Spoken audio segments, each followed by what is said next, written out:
Hey guys, Assalamualaikum. Kembali lagi dalam segmen Bulletin Gadget. Hari Jumaat kita ada Bulletin Gadget. Okey, macam biasa dalam Bulletin Gadget ni kita orang akan merangkumkan berita-berita yang menarik pada minggu ini.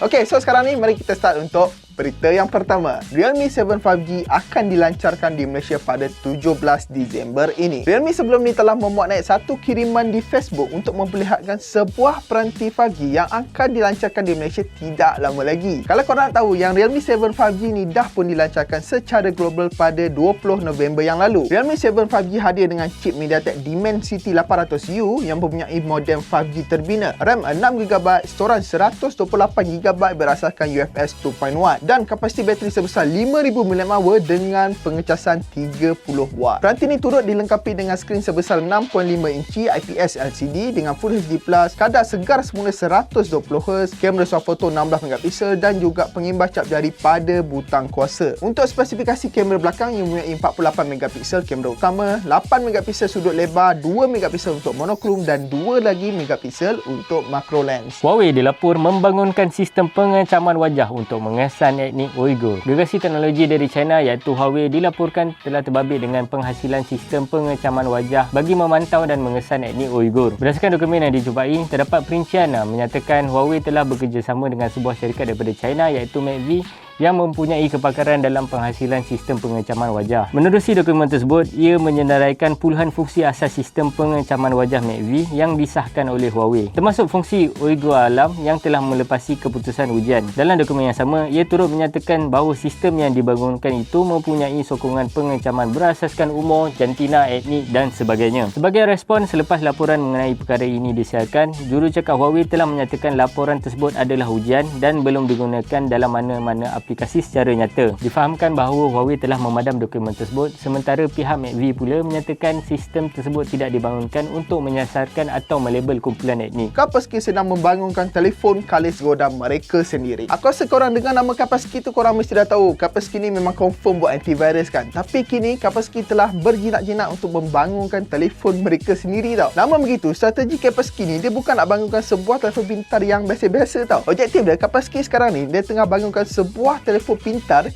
yang anti godam. Menurut Kaspersky, telefon anti godam ini akan digunakan untuk memproses maklumat sulit dan rahsia bagi pengguna keusahawanan dan juga apabila mengendalikan infrastruktur. Telefon daripada Kaspersky ni kan dia akan mempunyai perisian sendiri iaitu Kaspersky OS yang sangat sulit dan tiada servis daripada Google ataupun Apple. So apabila orang tanya apakah penawaran telefon itu dari segi perisian, Kaspersky cakap dia masih lagi menawarkan ciri asas seperti membuat panggilan, menghantar mesej, pelayar, kalkulator, jam penggera dan lain-lain lagi. Mereka belum lagi memutuskan untuk mewujudkan satu ekosistem gudang aplikasi baru sebab sepertinya ia macam perlu difikirkan dulu tanpa perlu bergantung kepada orang lain. Tambahan lagi, Kaspersky turut menyatakan sebuah penghilang dari China bersetuju untuk menghasilkan telefon ini dan ia dijangka akan mula dilancarkan pada hujung tahun hadapan. 5 telco telah dikenakan kompaun sebanyak 750,000 oleh SKMM. 2 hari yang lepas, Suruhanjaya Komunikasi dan Multimedia Malaysia SKMM telah mengeluarkan laporan bahawa mereka telah mengeluarkan sebanyak 15 kompaun bernilai RM750,000 kepada 5 telco tempatan. Kompaun tersebut dikeluarkan atas kesalahan pendaftaran kad SIM Prabaya tanpa pengesahan maklumat daripada pengguna. Susulan daripada audit yang dijalankan di Pahang, Kelantan dan Terengganu sekitar Ogos dan Oktober tahun yang lepas. Digi mendahului senarai penerima jumlah kompaun tertinggi dengan 5 kompaun bernilai RM250,000. Ia kemudian diikuti dengan Maxis Broadband sebanyak 4 kompaun bernilai RM200,000. Sementara itu, U-Mobile menerima 3 kompaun dengan nilai RM150,000. Yuntok dan YTL masing-masing menerima 2 kompaun bernilai RM100,000 dan 1 kompaun bernilai RM50,000. Sepanjang tahun 2020, sebanyak 70 kompaun telah dikeluarkan dengan nilai RM3.45 juta dan angka tersebut adalah lebih tinggi berbanding tahun 2019